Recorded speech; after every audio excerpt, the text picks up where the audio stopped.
Good evening, ladies and gentlemen. It is 6:30, and I will call this regular meeting of the Burnsville City Council to order. It is our tradition to stand for a moment of silence, followed by the Pledge of Allegiance, and we invite you to join us.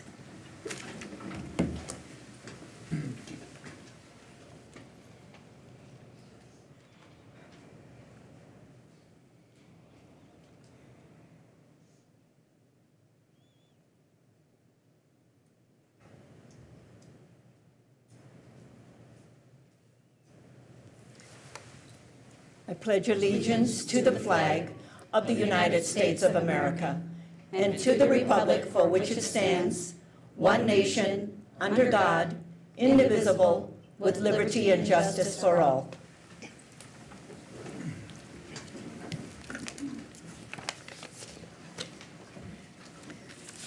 We have announcements for all of our upcoming meetings, and then we have some proclamations, and we have some awards to be made, and also a demonstration and an introduction to us of one of our new members to our police staff, our canine. So he'll be introduced to us this evening. But our council meetings are scheduled, regular council meetings, Tuesday, October 17th at 6:30 p.m., and Monday, November 8th at 6:30 p.m. Why Monday? Because Tuesday is election day, and we're not allowed to hold meetings during election day. So November 6th is an election day.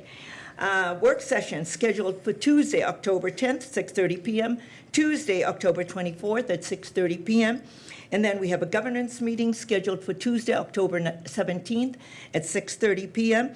And then following the regular council meeting on Monday, November 6th, we also have a governance meeting. Then we have our truth and taxation meetings. We're in the throes of our budget. We have our department budget presentations on Tuesday, October 24th at 6:30, a budget work session on Tuesday, November 14th at 6:30, another budget work session on Tuesday, November 28th at 6:30, and then we adopt the budget and the levy on Tuesday, December 5th at 6:30. And the public is invited to come and join us during all of our budget work sessions.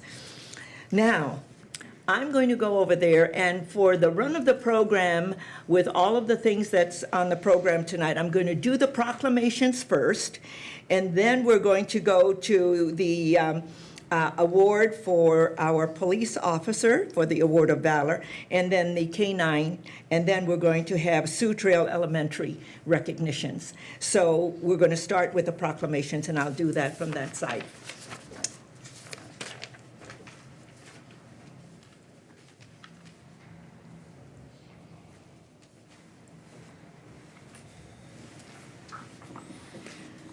So our first proclamation is for the Lions Club Centennial Celebration. Whereas the Burnsville Lions Club is a member of the Lions Club International, the world's largest service club organization with 1.4 million members in 46,000 clubs in more than 200 countries and geographical areas.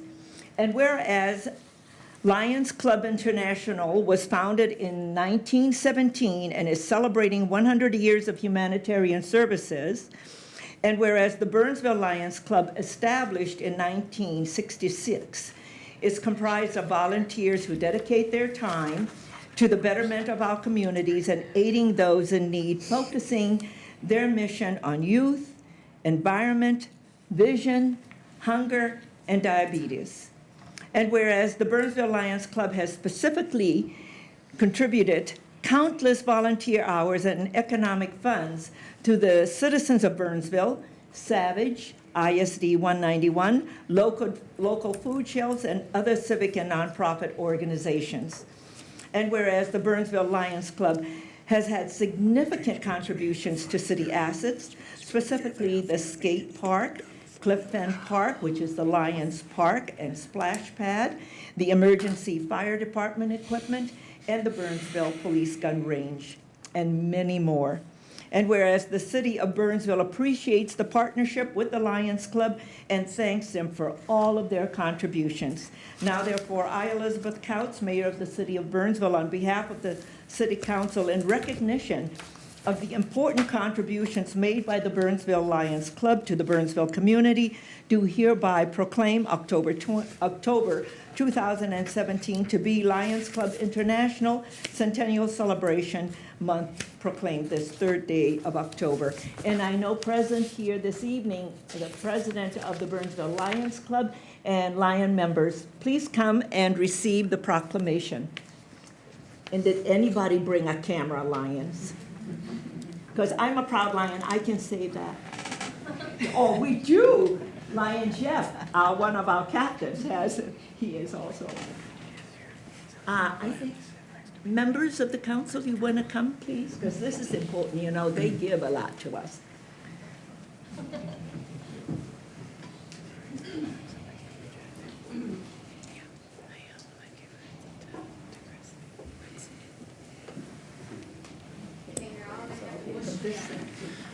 Okay, we're all here.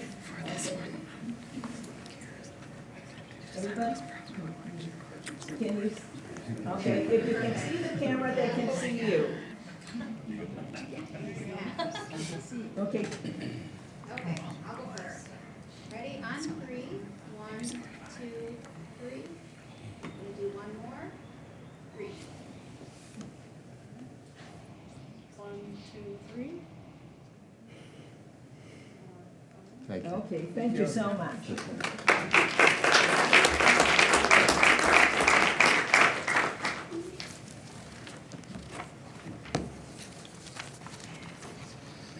And the next proclamation is for Fire Prevention Week. Whereas the city of Burnsville is committed to ensuring the safety and security of all those living in and visiting Burnsville. And whereas home fires resulted in 2,560 civilian deaths in the United States in 2015, according to the National Fire Protection Association, and fire departments in the United States responded to more than 365,500 home fires. And whereas newer homes are built with lightweight materials that burn faster than older home construction, and many of today's products and furnishings produce toxic gases and smoke when burned, making it impossible to see and breathe within moments. Whereas these conditions contribute to much smaller windows of time for people to escape a home fire safely, with people having as little as 1 to 2 minutes to escape from the time the smoke alarm sounds. And whereas a home fire escape plan provides the skill set and know-how to quickly and safely escape a home fire situation. And whereas a home fire escape plan includes 2 exits from every room in the home, a path to the outside from each exit, smoke alarms in all required locations, and a meeting place outside where everyone in the home will meet upon exiting. And whereas home fires escape plans should be developed by all members of the household, and practicing a home fire escape plan twice a year ensures that everyone in the household knows what to do in a fire situation. And whereas Burnsville's first responders are dedicated to reducing the occurrence of home fires and home fire injuries through prevention and protection education. And whereas Burnsville's residents are responsive to public education measures and are able to take personal steps to increase their safety from fire, especially in their homes. And whereas the 2017 Fire Prevention Week theme, every second counts. Plan 2 ways out, effectively serves to educate the public about the vital importance of developing a home fire escape plan with all members of the household and practicing it twice a year. Now, therefore, I, Elizabeth Couts, Mayor of the City of Burnsville, on behalf of the City Council, do hereby proclaim the week of October 8th through the 14th, 2017 to be Fire Prevention Week, proclaimed this third day of October. And Chief, can you come forward and receive the proclamation, please? I know you don't like to do this, but come on in. I have it here. Thank you, Chief.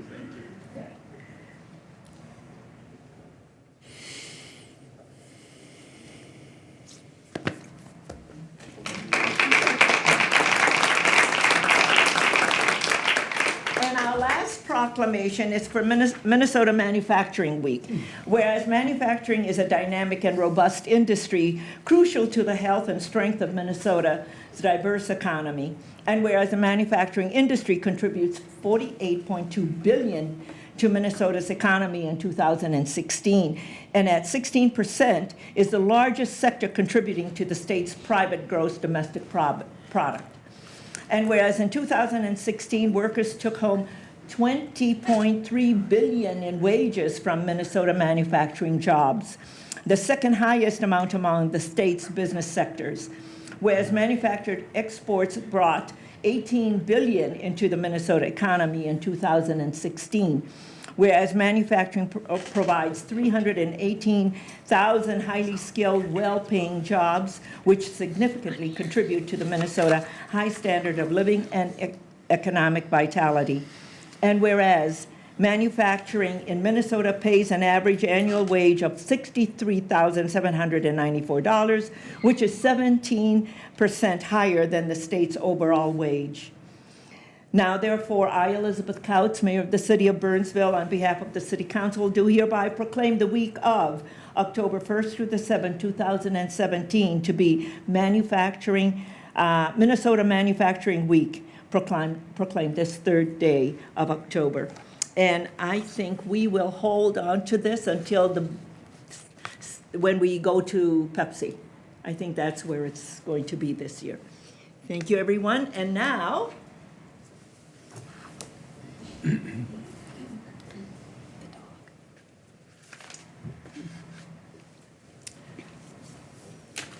the Minnesota Association of Women's Police Award of Valor to Officer Lynn Towning. And our chief is going to start us off. Chief, and congratulations, and thank you for your leadership. And here we are awarding an exceptional woman. Well, thank you, Madam Mayor, members of the council, and to our community members. Thanks for allowing us this opportunity this evening to recognize some awesome police officers. A couple of them tonight. You'll notice one tonight only has 4 legs, so it's going to be a unique experience for some of you.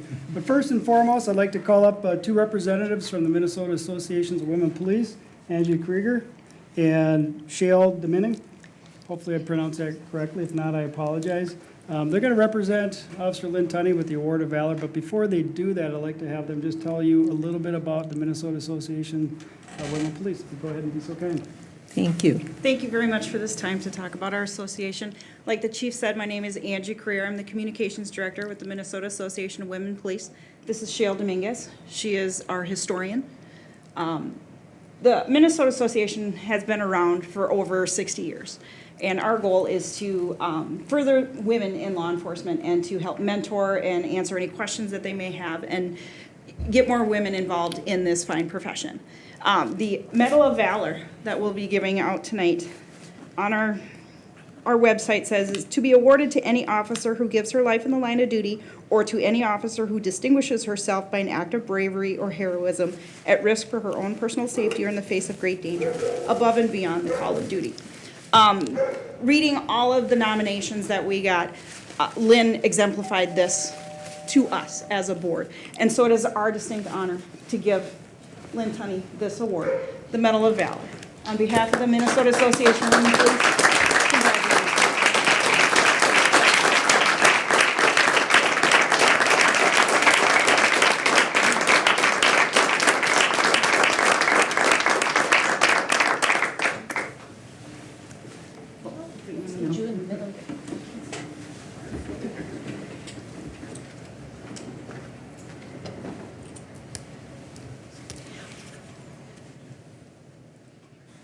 Okay, Chief, bring that whole group right here, and come on, Heather, so that we can have a photo with, yep. Come on. Yep. Yeah, you're in.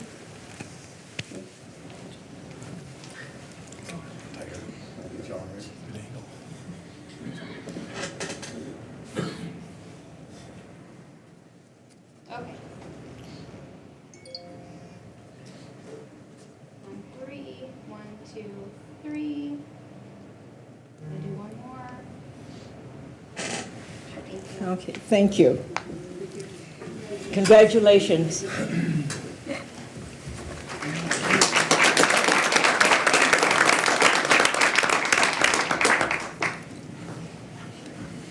Well, thank you for the presentation. At this time, I'd like to call up Lauren Smith.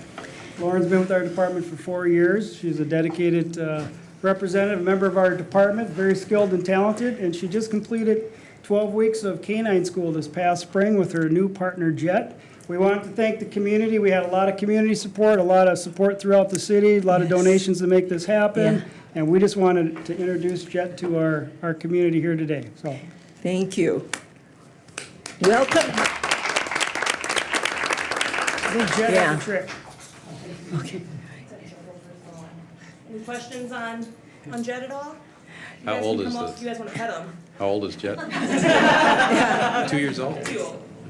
Yeah. You can just come pet him on his side, on his back. I would like to make one comment. When she completed the 12-week course, the feedback from the instructors at the academy said she was one of the best students they had. So that just Really? demonstrates what she's all about, absolutely.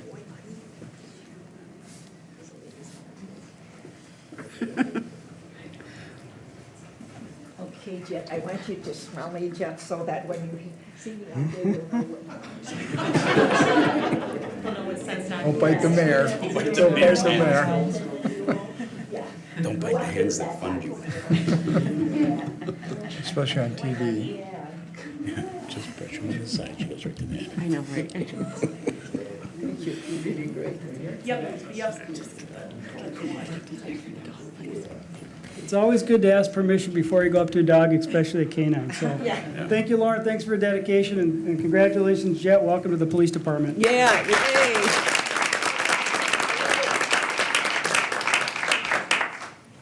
And now it's our great privilege to have Sioux Trail Elementary recognition. Please come forward and for the Minnesota School of Excellence Award. And so please come forward and tell us about,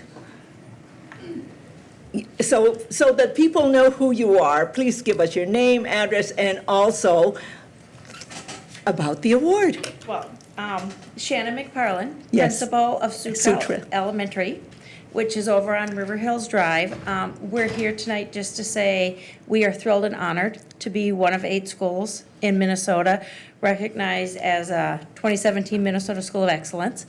We did it through a committee process. I have Jessica with me somewhere, Yeah. who was part of the committee with her 2 children. We are thrilled and honored to have this award. We believe it's an award for Sioux Trail, but it's an award for Burnsville and our whole community, because what makes us excellent is our community and the leadership we have in our district and the leadership we have at the city level and the support that we get from everybody to allow us every day to make a difference with our families and our students. So, Thank you so much.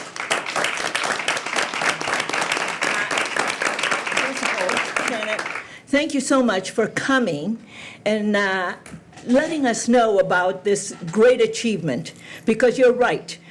What makes Sioux Trail great makes the community great. And not just 191, but the whole community. So we really appreciate that you came before us. And so our citizens who watch our meetings also have the opportunity to learn about what's going on at Sioux Trail and the great work that you're doing there. Thank you so much. thank you. Thank you.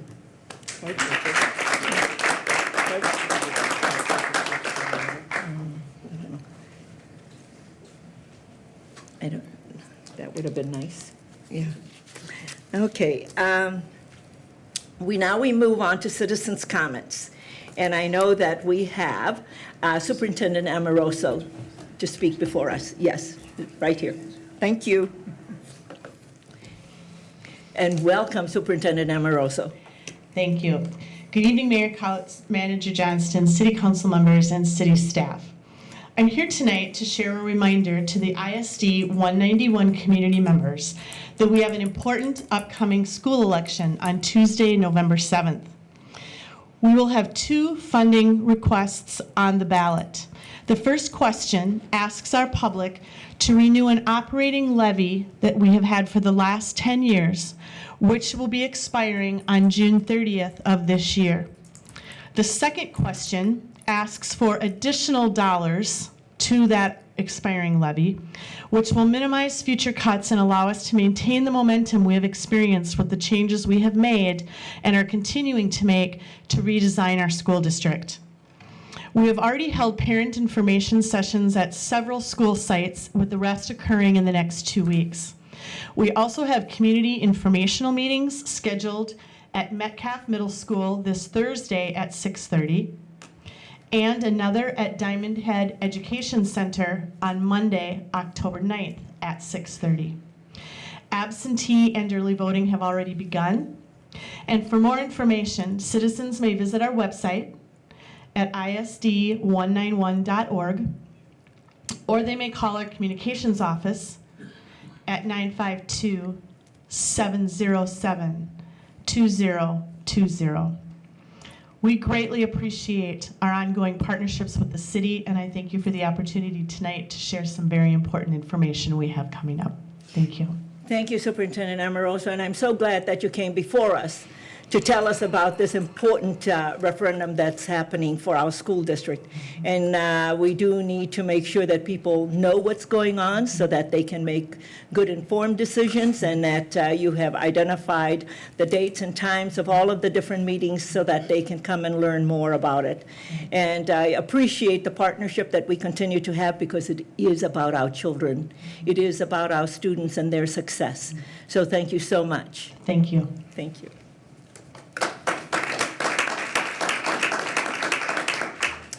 Anyone else who wishes to address the council?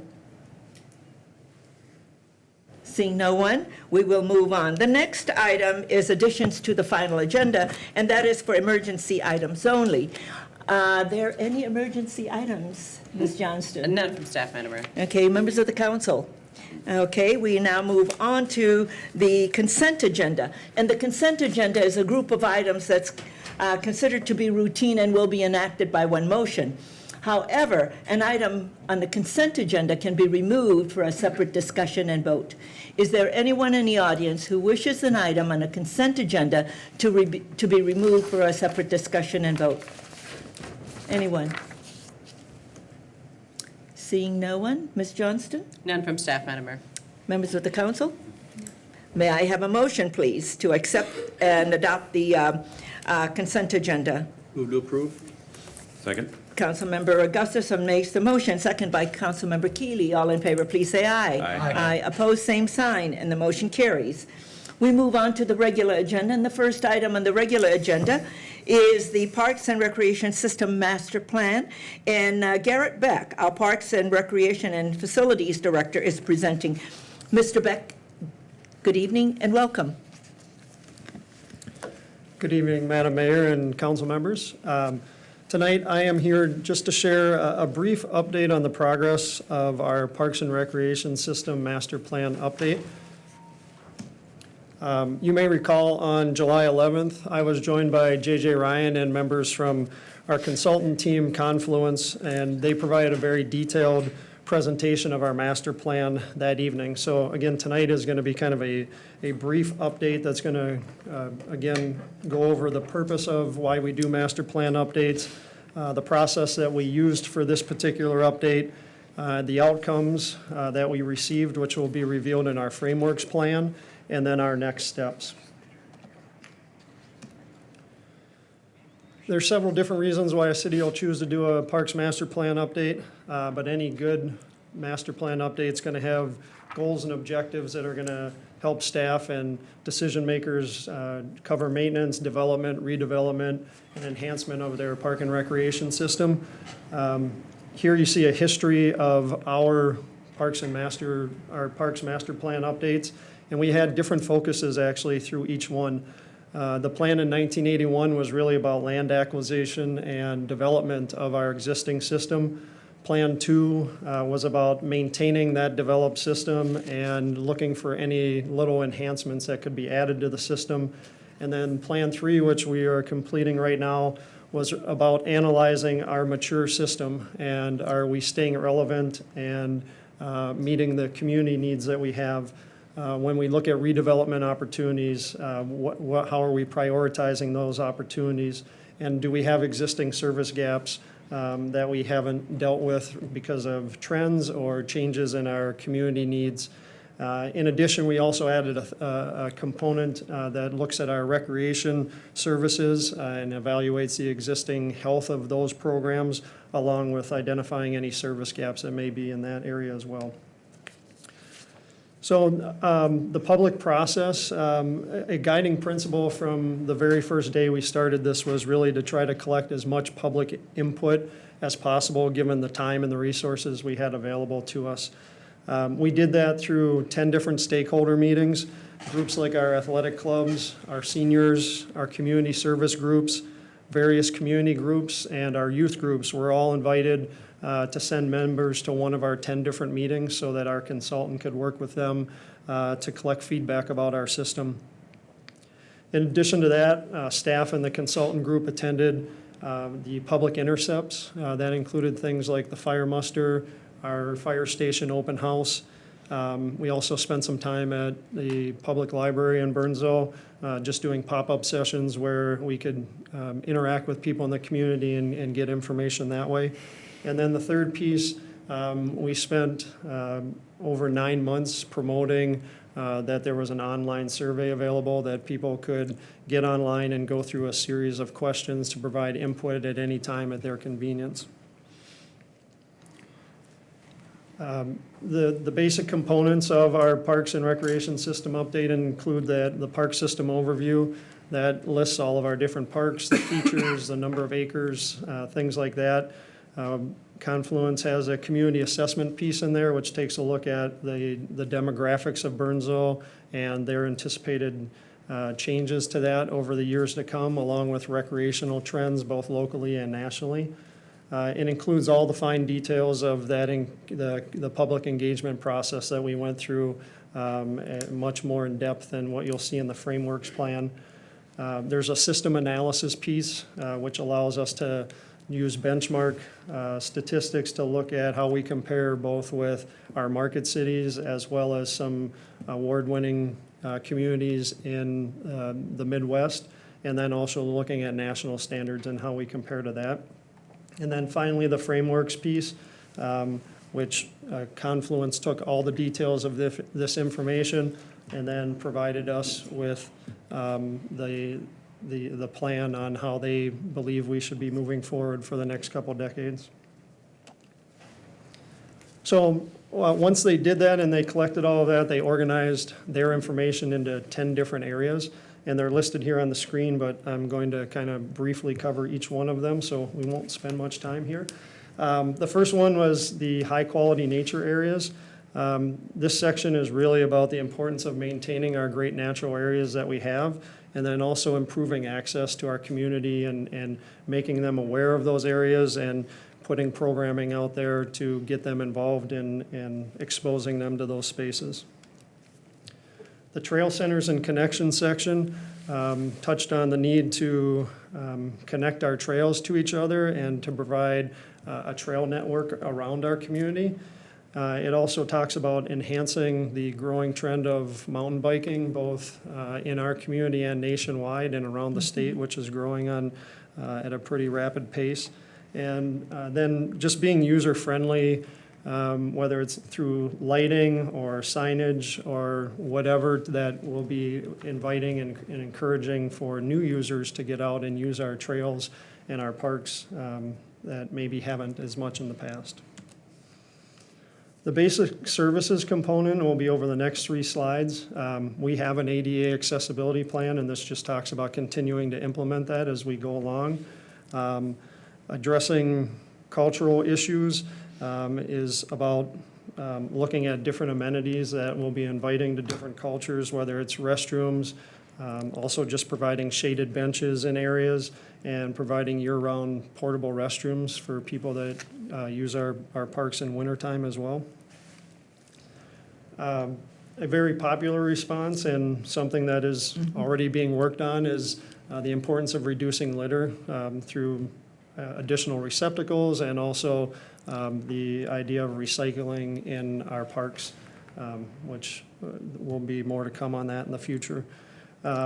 Also, we are not unique. This is a problem in every community, but the importance of educating our park users on how to be responsible dog owners and keeping their dogs on leashes, picking up after their dogs and whatnot. The last piece of the basic park services has to do with just a growing interest in larger spaces for whether it's family reunions or different community groups wanting to gather and be in one area together for their event, along with providing additional drinking fountains where appropriate around our park system. Athletic fields and open spaces. There's a growing trend around the country and in our state just to address multi-purpose turf fields so that can be used for ultimate frisbee, lacrosse, soccer, football, anything that uses a turf-like field. And you'll see in this recommendation here, it just talks about working with our community partners on those opportunities, as well as if we are looking at a redevelopment opportunity, that if we have spaces that maybe aren't being used as much, that we look at transitioning them into turf fields that could be used by other groups. Play and aquatics. This section supports the idea of adding an alternative style play feature, like a nature play area that's becoming more popular both with our neighboring communities and around the country, as well as the value that residents place on having access to water in our community, whether it's through recreational opportunities or through docks, fishing piers, et cetera. Our court sports and fitness, again, staff have been aware and are working on the understanding that there's a growing demand for pickleball spaces that are for pickleball purposes only and for the ability to have tournament type settings and whatnot. Also addressing the regular demand for basketball and tennis in our community. And then again, another national trend is the adult fitness parks that are popping up in different cities around the country. Community facilities. In this area, again, one of the regular pieces of feedback is that our residents have an interest in having access to indoor spaces, particularly during the winter months. And that's for a variety of different things, whether it's indoor pickleball, walking, basketball, things like that. So just evaluating partnerships and things like that to help that happen, as well as just an appreciation and a reminder and encouragement to continue to provide Burnham Wood Golf Course and the Ames Center, which are valued assets in our community. The programming and demographics. This area just reminds us of the importance of staying connected with our community, whether it's asking them what their needs are currently and trying to modify our existing programs to address those needs, or whether it's as we're looking to create new programs and offerings in our community that we're collecting feedback and using that information to help meet those needs in that way.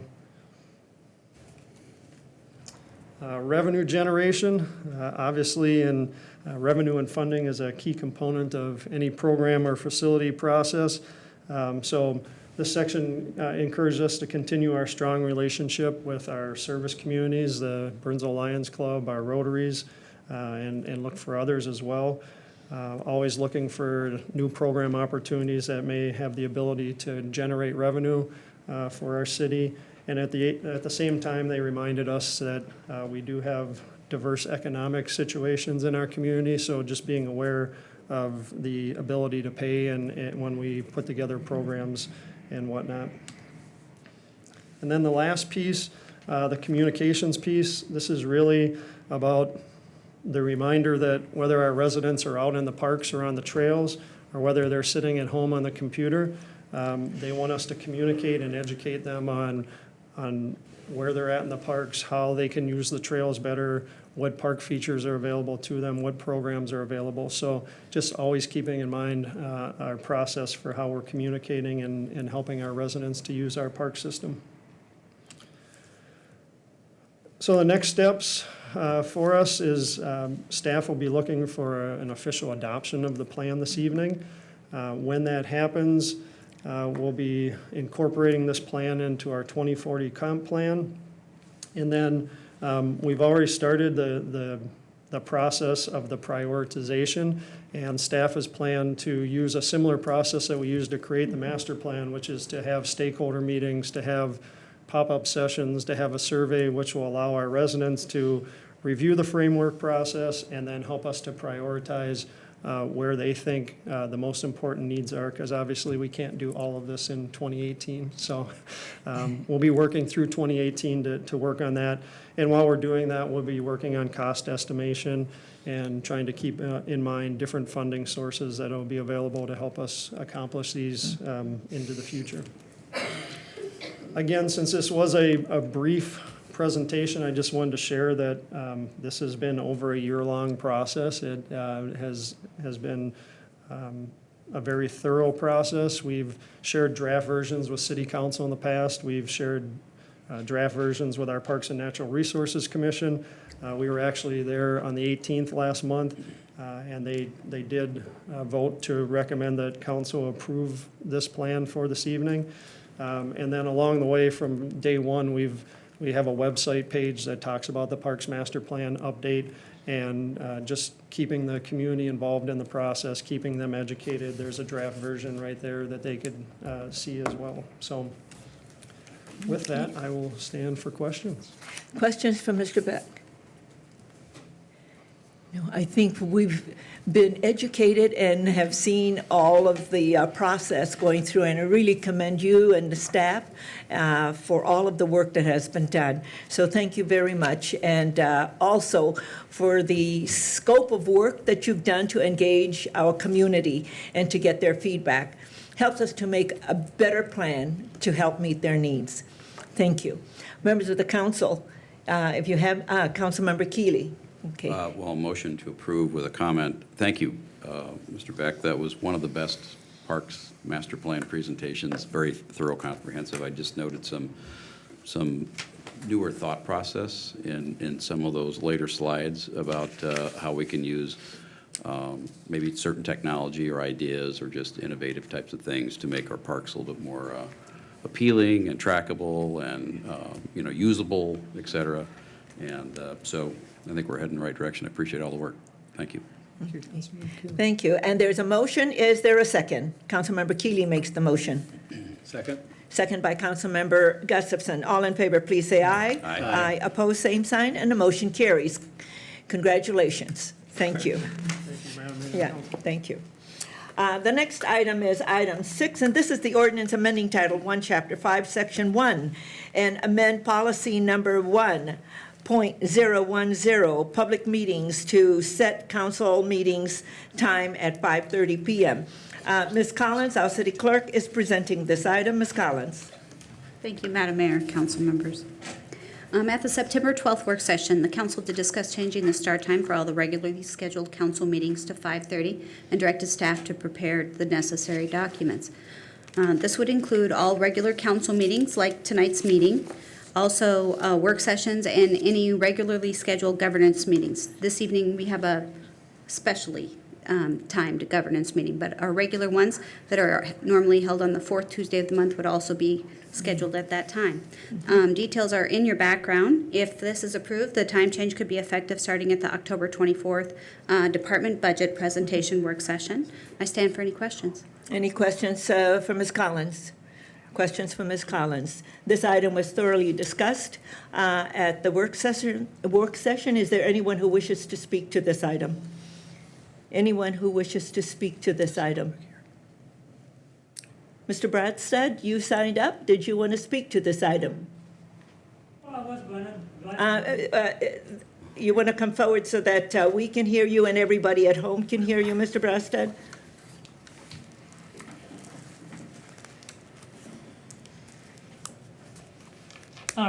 prepared a big speech here, but I ain't gonna do it, just because you guys don't listen anyway.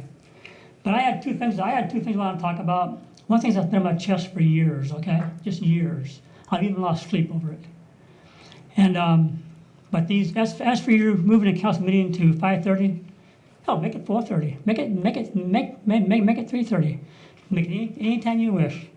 Because when people come up here and talk to you folks, you don't listen to them. You ignore them, and just go on about your agenda. Because the five of you sitting there now, three of you was there back in the fall of 2007 when we had a road project come in down our road. I'm sure you all remember that, okay? And I came before you with surveys. When you look at them, you could have compared them to the original Benham's plat, and you could have even compared both of the mixed drawings to the original plat. And bear in mind now, both of them never did a survey. They never produced a survey done by a registered licensed surveyor.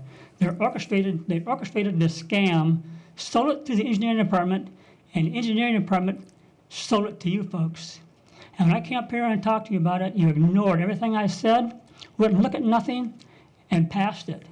Even one of your former members, who can now do damage to the entire citizens of Dakota County, and her part-time job, suggested buying property that we already owned and putting the cost into the project.